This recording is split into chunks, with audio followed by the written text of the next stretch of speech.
सबसे पहले चर्चा की शुरुआत नाजिया इलाही खान आप ही के साथ। अब भाई किस आधार पर बीजेपी को कांग्रेस का ये मैनिफेस्टो मुस्लिम लीग का मैनिफेस्टो नजर आ रहा है? पता है आपको? शिकायत दर्ज करवा दी गई है चुनाव आयोग के पास, वो भी सीधा पीएम नरेंद्र मोदी की। बिल्कुल बिल्कुल। देखिए, कांग्रेस हमेशा भारत विरोधी रहा है, कांग्रेस हमेशा हिंदू विरोधी रहा है। भगवान राम को काल्पनिक बोलने वाले सबसे पहले सोनिया गांधी थे। मोदी जी के विनाश की लीला रचाते रचाते अब सनातन धर्म के भी विरोध में जा पहुंचे। अब कांग्रेस सारा का सारा कांग्रेस और इंडी अलायंस के साथ साथ सब कोई अगर भारत को इटली के चश्मे से देखेगा तो भारत का सिविलाइजेशन तो इस बात को स्वीकार नहीं करेगा। मैं बड़ी शांति से और सभ्यता से कुछ पॉइंट रखना चाहती हूँ आप लोगों के सामने। क्या 1950 में आर्टिकल 25 नेहरू जी ला करके धर्म परिवर्तन को मान्यता नहीं दिए थे? क्या 1950 में आर्टिकल 28 नेहरू जी ला करके हिंदुओं को उनकी धार्मिक स्थान का इख्तियार और शिक्षा का इख्तियार और गुरुकुल का इख्तियार नहीं खत्म कर दिया था? क्या 1951 में Hindu religion and charitable endorsement act ला करके हिंदुओं की धार्मिक जगह पर अपना हाथ नहीं डाल दिया था? क्या 1956 में हिंदू कोर्ट बिल कांग्रेस ने नहीं लाया था? हालांकि उसी वक्त all India Muslim personal law board फल फूल रहा था आराम से।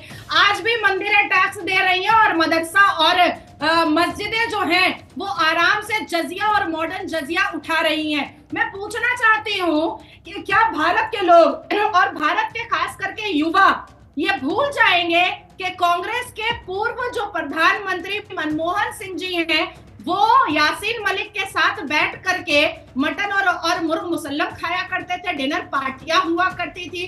क्या युवा भारत के ये भूल जाएंगे 1981 से 1991 तक में कश्मीर में कश्मीरी पंडितों का क्या हाल किया गया? और बेनजीर भुट्टो के इशारे पर और लश्कर तैयबा के इशारे पर और यासीन मलिक के साथ मिल करके तो कांग्रेस तो डॉपलगैंगर ऑफ मुस्लिम लीग है ही है, बिल्कुल है। सबसे ज्यादा दोस्ती तो जिन्ना से नेहरू जी की थी और किसकी थी? ठीक है विक्रम लोहिया साहब, सुना आपने? बीजेपी कांग्रेस को आईना दिखा रही है, सारे ग्राउंड्स गिनवा रही है, जिस आधार पर उन्होंने मुस्लिम लीग से इसकी तुलना की। जवाब आपका। मन के अंदर एक अजीब सी बात उठ रही है कि किस प्रकार की बात कर रही है ये प्रवक्ता। सुनिए बीच में मत बोलिए। देखिए बीच में बोलेंगे तो डिबेट छोड़ दूंगा। नहीं, वो सुन रही है वो एक्चुअली की आपकी आवाज स्टार्टिंग में उनके पास पहुंच रही है। बोलिए। आप सुन लीजिए मेरी बात। मुस्लिम लीग से रिश्ता किसका था आपको याद है? आप तो पढ़ी लिखी है या नहीं है? मुस्लिम लीग के साथ सरकार किसने चलाई थी बंगाल में बना करके? श्यामा प्रसाद मुखर्जी, याद है? भूल गई है आप? और जिन्ना प्रेम की बात आप हमें बता रही है? शर्म आनी चाहिए आपको। यहाँ बैठ करके दोगली बात कर रही है। आपको पता है कि पाकिस्तान जाकर के जिन्ना को सेक्युलर किसने कहा? बीच में मत बोलिएगा। बात करने की सभ्यता याद दिलाऊं या आप शांत रहिए। आपने एक महिला को इटली का चश्मा बोला भी। आपने एक महिला को इटली का चश्मा बोला भी। Shut your mouth. भाषा की मर्यादा आप दोनों से दरख्वास्त करती हूं प्लीज। आप देखिए इन्होंने अभी एक महिला को इटली का चश्मा बोला। Razia ji let him complete, उसके बाद I will get back to you.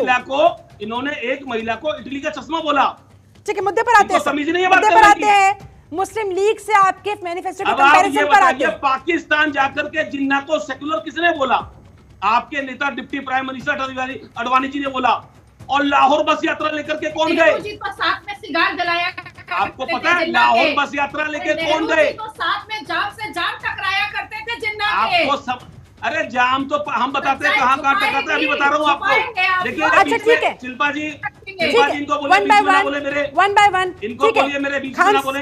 एक second one by one. Nazia Ilahi Khan मैं आती हूँ आपके पास।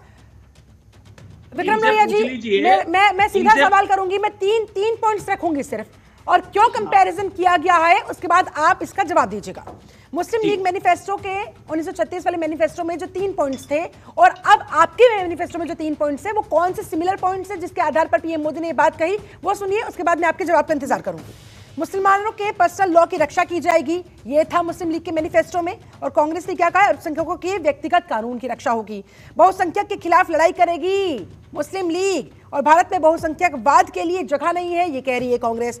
मुस्लिमों के लिए स्पेशल स्कॉलरशिप के लिए ये दावा किया था मुस्लिम लीग ने 1936 के अपने मैनिफेस्टो में, और कांग्रेस क्या कह रही है कि मुस्लिम छात्रों को विदेश पढ़ने के लिए स्कॉलरशिप दी जाएगी। ये तीन सिमिलैरिटीज जिसके आधार पर इसे कंपेयर किया जा रहा है। आपका पहले आप मेरी बात सुन लीजिए, मेरी बात सुनिए। अगर कोई छात्र मुसलमान है, छात्र ना मुसलमान है, ना हिंदू है, ना सिख है, ना ईसाई है, स्टूडेंट होता है, अगर वो काबिल होगा तो उसको पढ़ने की उसको सहायता दी जाएगी। पहली मेरी बात सुन लीजिए। छात्र एक छात्र होता है, उस पे धर्म का ठप्पा ना लगाएं। यहाँ बैठ करके प्रधानमंत्री तो झूठ बोलने का काम करते हैं सुबह से शाम तक। आज 70% लोग टीवी जब ऑन करते हैं तो प्रधानमंत्री जी का चेहरा देख टीवी को चैनल को चेंज कर लेते हैं कि झूठ चल रहा होगा। मैं आपको बताना चाहता हूँ, पाकिस्तान के अंदर बिना बुलाए हमारे देश के प्रधानमंत्री बिना बुलाए पाकिस्तान चले जाते हैं। शर्म आनी चाहिए। कौन बिरयानी खाने जाता है, कौन जाम छलकाने जाता है। दूसरी बात, आतंकी अजहर मसूद को दामाद की तरह छोड़ने वाले कौन थे? अजहर मसूद को दामाद की तरह छोड़ने वाले कौन थे? अजहर मसूद को दामाद की तरह छोड़ने वाले कौन थे? मैंने आपसे सवाल किया, अजहर मसूद को कौन थे जिसने छोड़ा? दामाद की तरह छोड़ने वाले, बिना बुलाए पाकिस्तान जाने वाले, लाहौर बस यात्रा लाने वाले, जिन्ना को सेकुलर कहने वाले। आप लोग आज यहाँ बैठ करके हमारे सामने बात कर रहे हैं। आप जैसे लोगों ने देश को बांटा है, आप जैसे लोगों ने देश को तोड़ा है। भारत माँ के 4 सिपाही, भारत माँ के 4 सिपाही चलिए ठीक है। डॉक्टर एस के दुबे भी हमारे साथ जुड़े हुए। ठीक है, मैं लौटती हूँ आप दोनों के पास। प्रवक्ता है समाजवादी पार्टी के दुबे साहब, आपका क्या स्टैंड है? मुस्लिम लीग से कंपैरिजन किया जा रहा है कांग्रेस के मैनिफेस्टो का, क्या कहिएगा? नहीं, मैं इसके बारे में सिर्फ इतना कह सकता हूं कि हमारे पार्टी का जो मैनिफेस्टो है वो शायद आपने भी देखा होगा। हमने क्लियर कहा है कि जो जनता की रिक्वायरमेंट है, जो जनता की जरूरतें हैं, वही हमारा मैनिफेस्टो है। उन्हें जहाँ पे तकलीफ है हम उसके लिए संघर्ष करेंगे, हम उसके जो वादे हैं वो पूरे करेंगे, उनकी जरूरतें पूरे करना है। आपने सुना नहीं शायद हर सरकार का यही। कौशिक जी, मैनिफेस्टो समाजवादी पार्टी का आ गया? नहीं, हमने लोगों से ये पूछा है कि आपका जो प्रॉब्लम्स है आप हमें बताइए, वही हमारा मैनिफेस्टो होगा। हमारा अरे तो लाइए तो सही, तभी तो बात कीजिएगा उस पर। मैंने आपसे सवाल किया था कांग्रेस के मैनिफेस्टो के कंपैरिजन पर, उस पर आपका रिएक्शन पूछा। नहीं, मैं कंपैरिजन इसलिए नहीं कर सकता हूं दूसरे का कि ये भारतीय जनता पार्टी और कांग्रेस का है, वो है अपनी अपनी पार्टी अपने अपने हिसाब से मैनिफेस्टो निकालते हैं, घोषणा पत्र बनाते हैं। उनको जो अच्छा लगा वो उन्होंने किया।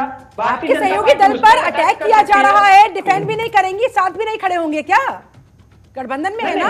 मैं क्या बोल रहा हूँ, मैं अपनी बात, ये देखिए, घोषणा पत्र जो होता है वो अपनी पार्टी का होता है, हम अपनी पार्टी के लिए कहेंगे ना। अरे बिल्कुल कहिएगा, मैंने तो सिर्फ आपका रिएक्शन, आपकी प्रतिक्रिया जाननी चाहिए थी इस कंपैरिजन पर। गठबंधन हमारा है उत्तर प्रदेश तक, हमारा ऑल ओवर इंडिया में गठबंधन तो नहीं है। हम उस लायक अभी नहीं है कि हम अकेले सरकार बना रहे हो। अगर हम अकेले सरकार बना रहे होते केंद्र में तो निश्चित तौर पर ये बात का हम कुछ जवाब भी देते। हम जो है इंडिया गठबंधन का गठबंधन नहीं है, क्या कह रहे हैं आप? पूरे देश में क्या आपका इंडिया गठबंधन के साथ वो नहीं है, कांटेक्ट नहीं है, संबंध नहीं है? कहाँ हमारा, देखो एमपी में थे, एमपी में हमारा भारतीय जनता पार्टी के बदमाश लोगों ने वो हमारा पर्चा कैंसिल करवा दिया। अभी उत्तर प्रदेश में हम बचे, दूसरी जगह तो हमने कहीं किसी के साथ गठबंधन किया ही नहीं। सर, जैसे आपकी पार्टी कंफ्यूज नजर आ रही है ना, बार-बार उम्मीदवार बदल रहा है, मुझे तो लग रहा है कि आप भी इस समय बहुत कंफ्यूजन की स्थिति में। चलिए लोहिया जी कुछ कहना चाहते हैं, जैसे कि आपके पास, उसके बाद कौशिक जी आपका रुख करेंगे। हमारी जो लड़ाई है वो उत्तर प्रदेश में है, और उत्तर प्रदेश में